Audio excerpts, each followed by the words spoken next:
Tay here from Crosshair Games X. I've got the DualShock 4 controller. I'd like to explain a little few things here. I'm not a big fan of it. Very, very bulky. I work very well with it. Doesn't mean I'm really bad with it. I could destroy some stuff on Siege. Very fluid movement. I've gone through a few of these because for some reason they just kept bugging out. I had to go through actually 3 controllers because they would keep moving on their own right after I buy them. Otherwise, this is a custom controller that I have, and as you can see, it's used up quite a bit.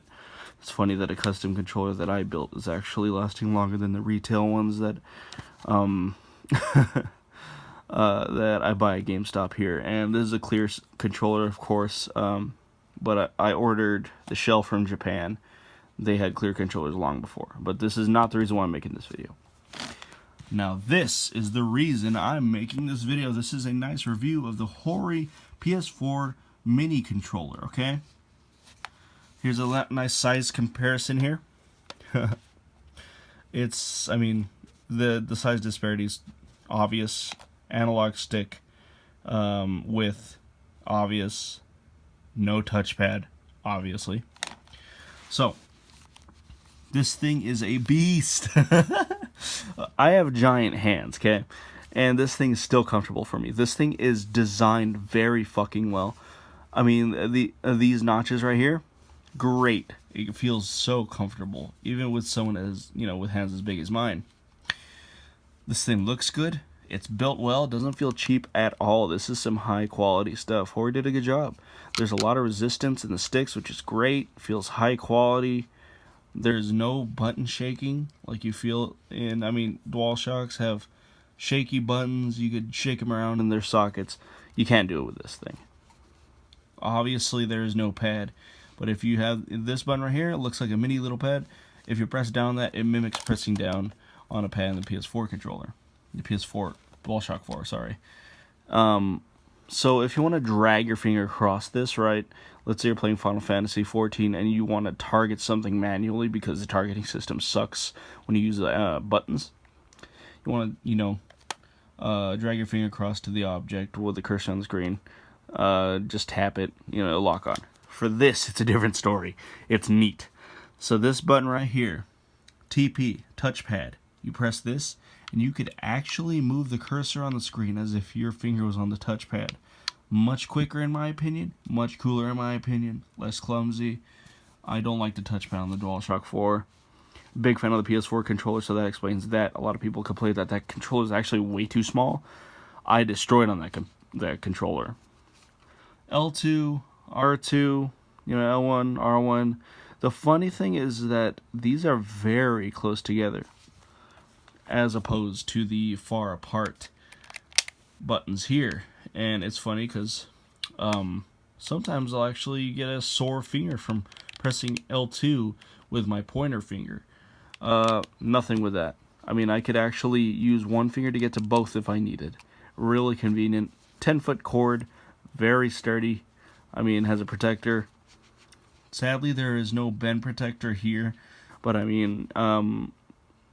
breaking things for me has never been a worry. I always take care of my stuff, so let's leave the fact that that's not there out. So, feels good, looks good, sturdy, built well, very responsive, great touchpad design. Touchpad. One thing that I don't like, however, you got USB headsets, you're fine. You've got Bluetooth headsets, you're fucking fine. And you see what I'm getting at here. That thing. There is no headset jack. No jack at all on this thing. So as someone that uses HyperX primarily, big glaring problem. Because what if I'm in a dungeon, I want to talk to some friends on Final Fantasy. I wouldn't use this for Siege or anything, although I did test it out on that first-person shooter. Thumbs were crashing into each other because of the quick movements. But, this is marketed to children. But let's get real. If you have small hands or you just like small controllers that you can do things faster on, this thing is prime ass real estate. Back to the headphone issue. That's the only glaring issue, really. That there is no headphone jack. I mean, it makes sense. Why would you want your kid to be using a headphone talking to strangers? But at the same time, let's say someone has, actually, they have small hands, Donald Trump or something, and they decide to use this controller because it feels most comfortable for their grasp, for their, fingers.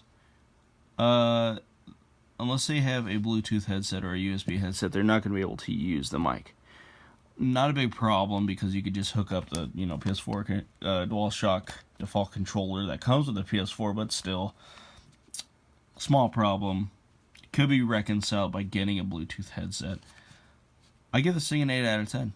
This thing is built so well. I am so surprised for $30. Wow. I mean, I'm speechless. It's so sturdy. Very high quality. Good job, Hori. I mean, one of the first controllers stateside to come out that is not DualShock 4. This thing is a killer. I mean, I'm playing Madden right now. I'm audibling in less than a second. It's great. No complaints here. Thanks, guys.